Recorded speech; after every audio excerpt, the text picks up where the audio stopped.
Hey, free-to-play gang, welcome back to another video.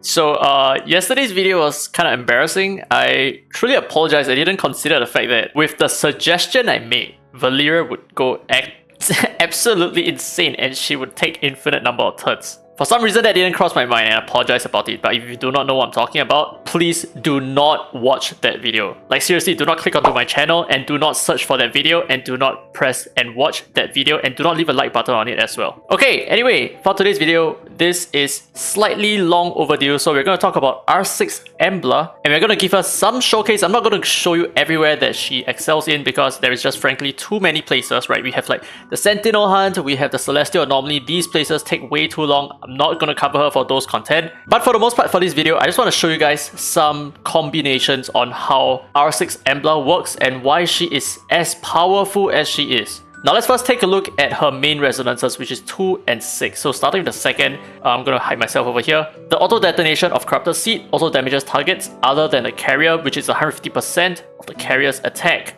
Now let's move on to R6. Each stack of Corrupted Seed grants plus 60% attack. And at the same time, your max stacks is reduced to 5. So if you take a look at what... Oh my god, this essay again. Okay, so the thing is, previously before R6, each stack will increase the damage of the explosion by 35%. So if you had a maximum of 8 stacks, that would be somewhere about 300%. Actually, it's less than that. But right now at R6, you will have a total of 300% attack damage in the explosion itself. Which is essentially, if you attack a boss, you hit him 5 times afterwards, he explodes, he takes 300% of attack in damage. Not the AoE damage. The AoE damage is still 150%. So the main change over here is a decrease in the number of stacks of Corrupted Seed needed for your Corrupted Seed to explode, which is from 8 stacks to now 5 stacks. It's a major shift.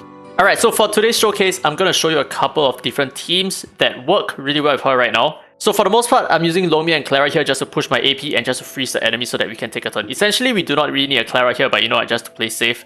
So let's test out the first combo, which is Embla and Lewis, and this only really works at R6 because of the number of stacks required for Embla to pop off, right? So okay, we got the cleanser here frozen, which is perfect. Okay, so we're actually going to just normal attack here, land the Corrupted Seed debuff, and now take a look at this. So Lewis is actually going to go from his second skill, right, into his third skill. Boom, boom, boom. And that is enough to pop 1 full stack of Corrupted Seed. Just like that. That's all you really need. And that is so insane because right now it's easier for you to spread debuffs, especially when you're playing it on manual. So if you just target those enemies with the debuff itself, it's very easy for us to pop it off. So like for example, right now we already have 2 stacks here. We can use the second skill, make it 4 stacks. And very easily we can pop it off again, like that. Boom. Even more DPS. So this is essentially how fast Embla stacks becomes, right? So as you can see here, now we have 4 stacks. We can just use our third skill here, make it 1 stack again, and so on and so forth. So the stacks are extremely potent, extremely fast. Now another way that you can run Embla is with a lot of assist attacks. So in this case, I only have 2 other espers for assist attacks. So how this is supposed to work is, well, we just push our AP, freeze the enemies, and okay, so here's where the miracle starts to happen. Whenever we land our Corrupted Seed, right, we're actually going to increase the stacks immediately to 3, so long as we have all the necessary debuffs. So like for example, if we use our normal attack here, Brewster is going to assist and make it 2 stacks, but if we had Yunchuan earlier on, yeah, if we had him earlier on, that would already instantly apply more stacks. So for example, this Esper over here, he has both the Third Eye Seal and the Corrupted Seed effect. So what happens when we attack it, outside of Brewster's turn at least. So what happens is, if we attack this guy, right, we're actually going to assist twice and that's going to push the stacks a lot faster. But of course, I understand that the stacks already exploded here. Let's try on this Esper over here, right? So he has the Seed debuff and the Third Eye Seal. We're just going to normal attack it like so. And we're going to get a couple more assists.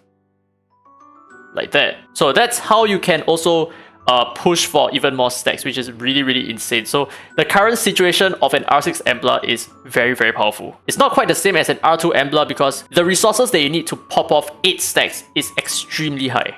Now a third example for you guys is how you can, the moment you explode the seed, this is the way that you can add even more stacks onto the seed within the same turn itself. So pay attention here, right? We're going to give a turn immediately to Embla, and let's say we just attack the cleanser over here, right? I hit the cleanser, so I'm just going to normal attack her 1 time, so she has 1 stack of it, and we're just going to push the rest of her AP up like so. And now we're going to use I was going to say Gabriel for some reason. I think this is DP. We're going to use Ethan to to S2, triple hit, So now there is 4 stacks on this Esper over here. Now the thing is, this is how her stacks work, right? We're going to land 4 attacks, AoE, and how this works is it's actually going to apply 1 stack on this Esper here and explode it and spread the stacks, and at the same time while the multi-hits are still falling, that's going to apply another, I think, 3 more stacks on each of the debuffs, so that's going to be a total of 4 extra debuffs on each end. Okay, you know what, let me just show you, right? Okay, attack, boom, boom, boom, and we're going to pause real quick here, take a look at the enemy's debuffs.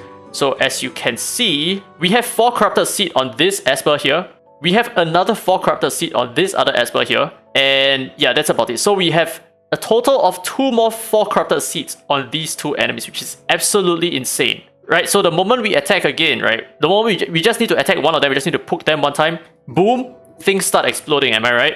So like this guy over here, we can probably do this, boom, boom, boom, and yeah, a lot of explosions. So very, very fun stuff using an Embla. And of course, whenever one of these seeds explodes, she actually gains AP, which makes her rotate a lot faster. So her rotation is improved by a significant amount, a crazy amount at R6.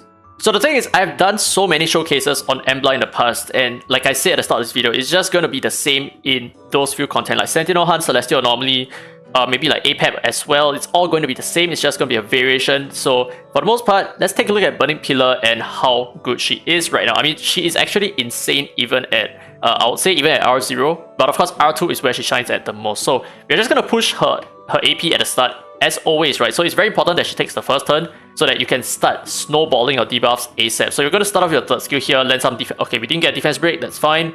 And we're going to use our third skill here just to add more stacks. And like so, what we have learned using the Pritzker here, that's going to add more stacks onto the enemies. As you can see, we have 4 stacks here.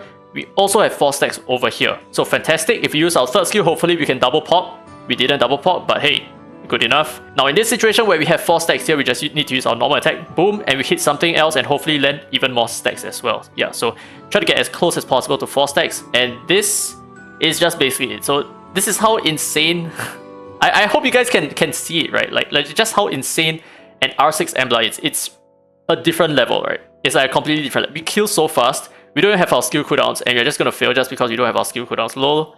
But yeah, so that is the gist of the R6 Embla. Very, very insane, a little bit overtuned in my opinion. It's extremely difficult for you to manage her because she's dealing too much damage, like way too much damage, way too fast. So I'm just gonna go ahead and complete the rest of this run, so yeah, check this out.